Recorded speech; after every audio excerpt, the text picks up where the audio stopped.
I didn't attend, but I have strong ties to this great institution. I was born a Legonite, and I've always been a Legonite.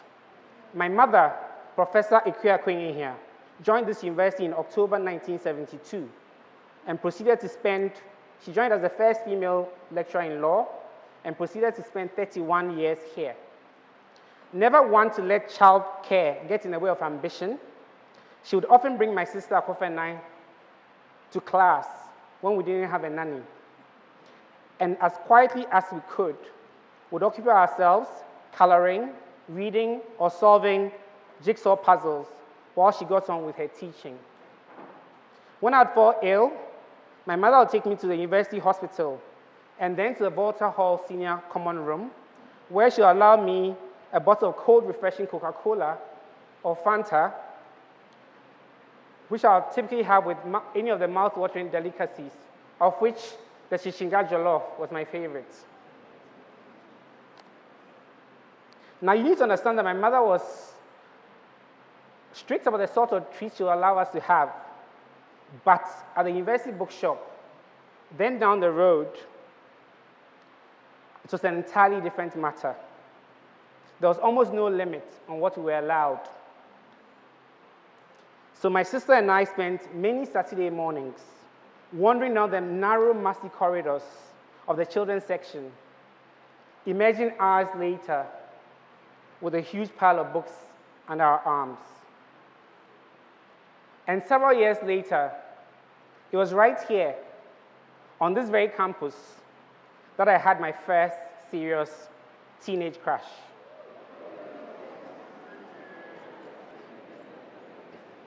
Now, fast forward to the present time. I had many graduates from this university. In fact, some of my best employees were educated here. And in 2015, I had the privilege of serving as corporate executive in residence at the University of Ghana Business School. So it's for these and many, many other reasons that I'm so delighted to be this afternoon's guest speaker. Thank you, Vice Chancellor Professor Odro Owusu, for the honor of the invitation. Before I make my remarks, though, please join me in giving a loud and rapturous round of applause for the class of 2018 and their parents.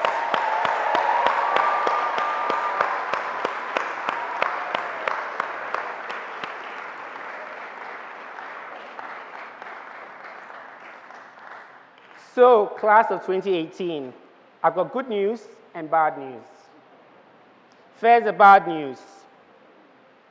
A university diploma, even from the University of Ghana, no longer guarantees you a job of your choice. With 213 accredited tertiary institutions in Ghana, churning out about 80,000 graduates each year, unemployment and underemployment is, I'm afraid, the grim reality of many graduates today. Long gone are the days you could expect to spend entire working lives at the likes of Unilever, Valco, or Bank of Ghana, patiently rising through the ranks and retiring with the obligatory chest freezer in tow. Now the good news. You're graduating at a time of mind-boggling and unprecedented opportunities. Never before in the history of humanity has there been so much opportunity and wealth.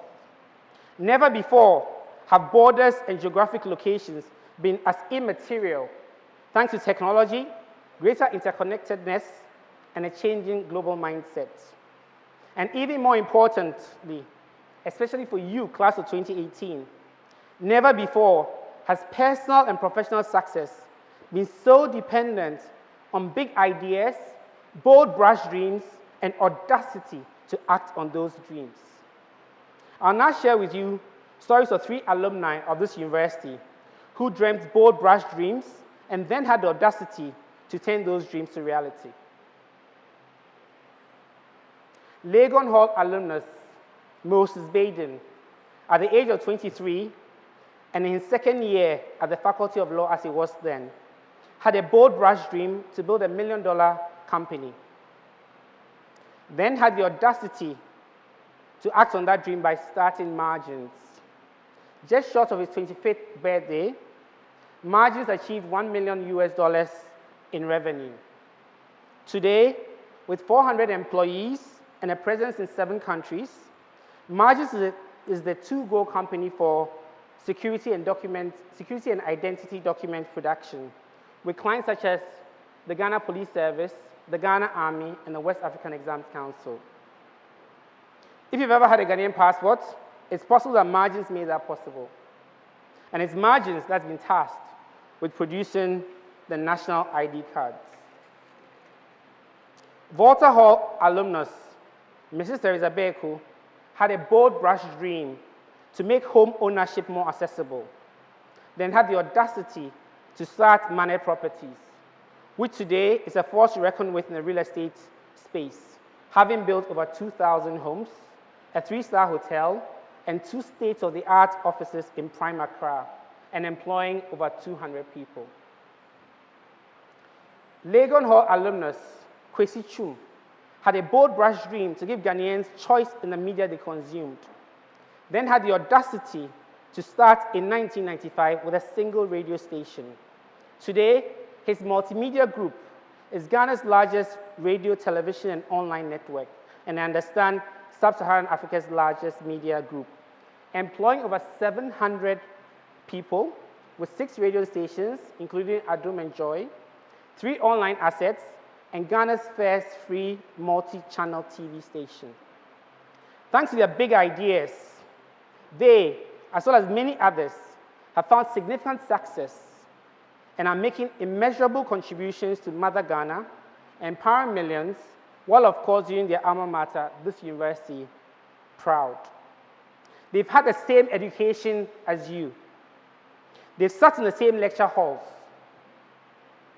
And they've even sat in this very auditorium in caps and gowns just like you to receive University of Ghana diplomas. If they've done it, there's absolutely no reason why you can't. I'm also a dreamer. And for some of my dreams, I've had the audacity to make them happen. In 2006, I dreamt a bold, brush, perhaps ridiculous dream to build a globally recognized leading Ghanaian law firm. Ridiculous because all I had to start was 5,000 Ghana cedis. With audacity, starting 1 employee and a room so small you couldn't swing a cat in, I built a firm with offices in Accra and London.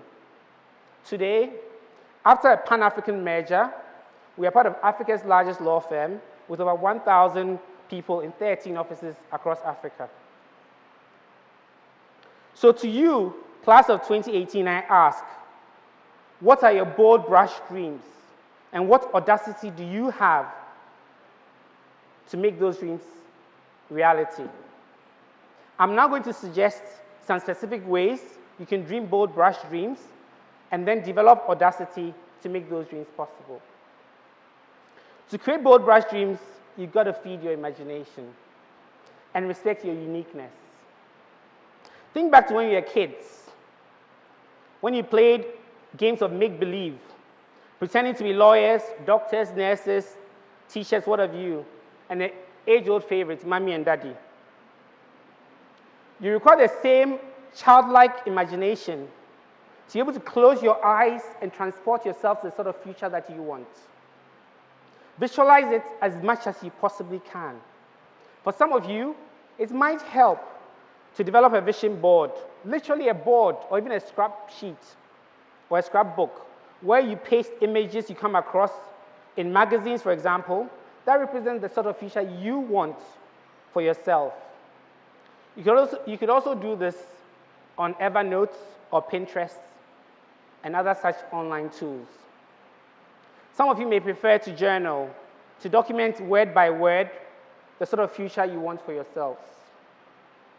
You feed imagination by actively observing and being insanely curious about the world around you. Immerse yourself in the stories of others, particularly those who are already charting a course not dissimilar from the ones you'd like to chart. Some of them you may know in real life, others you only ever know from a distance or virtually, through biographies or profile articles, for example. But whether you know them or not, what's important are the lessons you take away from their stories, from both failures and successes. You also need to feed your imagination through the arts, television, movies, music, conversations, and if you can, local and international travel.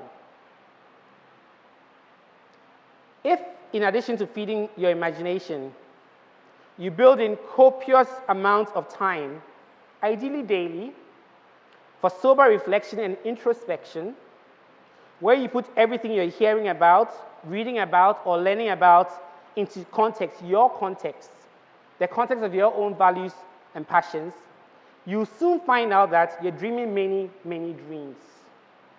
Some of them will be brash and bold. But you only truly succeed, only truly find inner fulfillment and satisfaction if you pursue only those dreams that play to your strengths, passions, and values. Dreams that are uniquely yours and respect your individuality. Your dreams got to be your dreams, not the dreams of your forefathers, not the dreams of your family and friends, not the dreams of your pastors, your imams, or your fetish priests, and certainly not the dreams of society, unless, of course, you decide to adopt and adapt those dreams so that they become your own dreams. I appreciate that it won't be easy for some of you, given we live in a society that too often predefines the sort of dreams that are acceptable. As a result, many of us cave in and don't stand up for our dreams. But really, who's to say that your dream is better than mine, or mine better than yours? Everyone's dream is needed and valuable. Everybody's dream is different. Your dream is your dream, and yours alone, no matter what anyone else says. But dreaming alone gets you nowhere. The real magic is audacity. Audacity to act on your dreams comes with preparation. The account of a saying, agrobeswa if you're or if it's yanopa, which means that for a party to succeed, the preparations need to start much earlier. The same is true in life. University of Ghana has provided you with a great foundation, but that's only the beginning. I'll say there are two parts to this: developing technical mastery and gaining social capital. When you start work, make technical skills and knowledge acquisition your priority and invest a disproportionate amount of time towards that. Psychologists have shown that the world's most successful people, what the most successful people have in common is a relentless pursuit of technical mastery. Apparently, it takes roughly 10,000 hours to achieve mastery in any field. So assume 3 hours a day, do the maths, that's 9 years to achieve mastery in any field. There are really no shortcuts. And if you're still looking for a job, rather than sit at home glued to your Xbox or Netflixing and chillaxing, volunteer somewhere, take a free course online, find a mentor you can learn from. The other thing you need to invest in is social capital, a fancy word for building networks and relationships. Make time to invest in relationships. Build on the relationships you're graduating with and make an effort to keep in touch, to share ideas and to give as much as you expect to receive. Throughout your lives, cultivate and develop relationships with people. I'm specifically talking about the offline variety of friends, face-to-face, person-to-person encounters that are becoming so obsolete these days. The people you need to help turn your dreams to reality are those who get to know you and to trust you. That level of trust can't easily be built on Snapchat, Telegraph, or Facebook. Those two have a place, but old-fashioned, non-Facebook friendships are truly priceless. Dreams grow and change in time with a dreamer. So don't be afraid to allow your dreams to change or grow with you. The process of dreaming and redreaming, imagining and reimagining itself is a source of personal and spiritual growth. In time, you come to recognize which dreams are ready for an update and which ones you must cast away. But at all times, in dreaming bold, brash dreams and acting audaciously to make those dreams happen, you absolutely must be guided by your own ethical compass. We all know that dishonesty and corruption is the way of life for far too many Ghanaians, including with the greatest respect, many from this university. Whenever you are faced with an ethical dilemma, take a minute to pause and take a deep breath. Then, in respect of whatever it is, ask yourself this question. If it was to make its way the next day into all the social media feeds and the traditional media, would my family be mightily proud of me? Ask yourself that question and then listen to the answer that lies within you. Big dreams, bold, brash dreams, and the audacity to put those dreams in action are fuel for personal success and social progress. So class of 2018, I leave you with two questions. Two questions I urge you to ask yourself every day for the rest of your lives. What are your dreams? What are your dreams? And what are you doing to develop the audacity you require to turn those dreams to reality? Thank you, and congratulations once again.